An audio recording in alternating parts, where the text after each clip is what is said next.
Hello students, welcome to physics Gyan Guru YouTube channel. आज हम लोग क्लास 12 फिजिक्स में इलेक्ट्रोस्टैटिक्स में पढ़ने वाले हैं कूलाम का नियम। ठीक है, तो आप ये जानते हैं क्लास 12 के लिए बहुत ही इंपॉर्टेंट टॉपिक है। ठीक, तो यदि आपने मेरे यूट्यूब चैनल को अभी तक सब्सक्राइब नहीं किया तो इसको सब्सक्राइब करें, क्योंकि इस पर हम क्लास 10th और 12th के मैथ और फिजिक्स को कंप्लीटली कवर करने वाले हैं। ठीक, तो चलिए देखते हैं कूलाम का नियम। तो कूलाम थे कौन? देखिए, कूलाम जो थे एक फ्रांसीसी वैज्ञानिक थे जिन्होंने सन 1785 में, कौन से सन में? 1785 में स्थिर आवेशों से संबंधित एक नियम दिया, जिस नियम को हम क्या कहते हैं? कूलाम का नियम कहते हैं। तो कूलाम का नियम क्या है?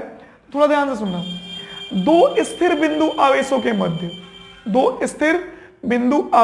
मध्य कार्य करने वाला वैद्युत बल, दो स्थिर बिंदु आवेशों के मध्य कार्य करने वाला वैद्युत बल दोनों आवेशों के गुणनफल के समानुपाती तथा उनके बीच की दूरी के वर्ग के व्युत्क्रमानुपाती होता है। एक बार और सुनिए। दो स्थिर बिंदु आवेशों के मध्य कार्य करने वाला वैद्युत बल दोनों आवेशों के गुणनफल के समानुपाती तथा उनकी बीच की दूरी के वर्ग के व्युत्क्रमानुपाती होता है।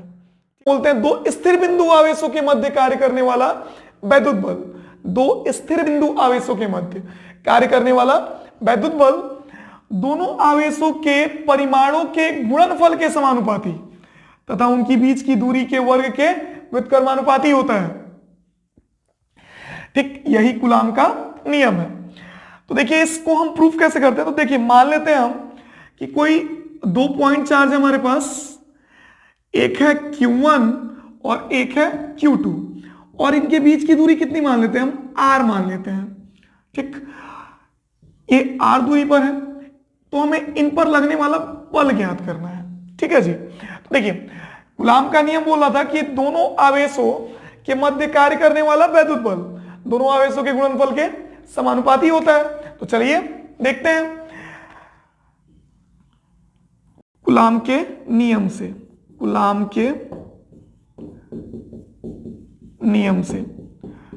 का नियम क्या बोला था कि जो बल है वैद्युत बल F समानुपाती होता है किसके जी? Q1 Q2 के। ठीक ना, इसको फर्स्ट ऑपरेट कर लेते हैं। फिर देखो, और एक बात बोलता है वो, उनने बोला कि उनकी बीच की दूरी के वर्ग के क्या होता है? व्युत्क्रमानुपाती होता है। तो F is inverse proportional to 1/r²। इसको इक्वेशन कितना ऑपरेट कर लिया हमने? सेकंड। तो देखिए, समीकरण 1 तथा 2 से क्या हो जाएगा? तो देखिए, F समानुपाती हो जाएगा Q1 Q2/r² के। ठीक है, तो अब इसको यहां देख लेते हैं हम। जब समानुपाती का चिन्ह हटाएंगे तो कोई एक कांस्टेंट लेना पड़ेगा। तो F इक्वल टू कांस्टेंट हमने क्या ले लिया? K। तो ये हो गया Q1 Q2/r²। अब देखिए, SI पद्धति में, चूंकि SI पद्धति में K बराबर 1/4πε0 ज्ञात है। जब ये ज्ञात है तो वैल्यू हम यहां रखते हैं, तो कितना हो जाएगा? F equal to 1/4πε0 Q1 Q2/r²। देखिए, यही हमारा कूलाम का नियम है। ठीक ना। और एक बार, एक चीज और हमें ज्ञात है, चूंकि 1/4πε0 equal to 9 × 10⁹ newton metre square प्रति कूलाम स्क्वायर ज्ञात है। ठीक है, तो इस वैल्यू को भी हम यहां रख सकते हैं। तो क्या हो जाएगा? तब हो जाएगा F equal to 9 × 10⁹ into Q1 Q2 by क्या हो जाएगा? r²। ठीक है, तो आई होप आपको ये समझ में आया होगा। तो यदि ऐसा ही वीडियो आप आना चाहते हैं तो मेरे यूट्यूब चैनल को जरूर सब्सक्राइब करें और आप इसको नोट कर सकते हैं। स्टूडेंट्स, इसके बाद हम लोग एप्सिलॉन नॉट का मात्रक तथा विमीय सूत्र निकालेंगे। ठीक, तो यदि यदि आपने मेरे YouTube चैनल को सब्सक्राइब नहीं किया तो सब्सक्राइब जरूर कर लें। ठीक ना, तो चलिए सबसे पहले हम जानते हैं कि एप्सिलॉन नॉट है क्या। तो एप्सिलॉन नॉट क्या है? तो एप्सिलॉन नॉट वायु या निर्वात की विद्युतशीलता है। ठीक ना, और इससे पहले हमने F इक्वल टू क्या निकाल रखा था? कूलाम के नियम से। चूंकि कूलाम के नियम से हम क्या जानते हैं? कूलाम के नियम से, कूलाम के नियम से हमें क्या पता था जी? कूलाम के नियम से हम जानते थे कि F equal to 1/4 pi epsilon naught Q1 Q2 by R square. ठीक ना, तो एप्सिलॉन नॉट का मात्रक निकालना है ना। तो देखिए यहां से एप्सिलॉन नॉट इक्वल टू क्या हो जाएगा? एप्सिलॉन नॉट का मात्रक लिखते हैं, का मात्रक बराबर F इंटू आर स्क्वायर। देखिए संख्यात्मक मान की तो जरूरत नहीं होती है मात्रक निकालने के लिए, फर्स्ट ईयर में हमने पढ़ रखा है। तो कितना हो जाएगा ये?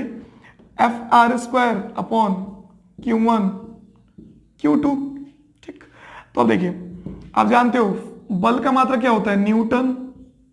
ठीक ना, और आर क्या है? दूरी है। दूरी का मात्रक क्या होता है? मीटर। तो ये मीटर स्क्वायर बट्टा कूलाम इंटू कूलाम क्या हो जाएगा? कूलाम का स्क्वायर। ठीक, तो इसी को हम क्या लिख सकते हैं? न्यूटन मीटर स्क्वायर और कूलाम माइनस का 2। तो ये इसका मात्रक है। अब देखते हैं विमीय सूत्र। चलिए विमीय सूत्र निकालते हैं हम इसका। तो एप्सिलॉन नॉट का बाद एप्सिलॉन नॉट का विमीय सूत्र निकालते हैं हम। मात्रक तो हमने निकाल लिया, अब विमीय सूत्र निकालते हैं। तो फिर वही लिखते हैं, एप्सिलॉन नॉट बराबर कितना हो रहा था हमारा? F R square upon Q1 into Q2। चलिए बल का विमीय सूत्र पहले यहां देख लेते हैं हम लोग। F इक्वल टू होता है ma।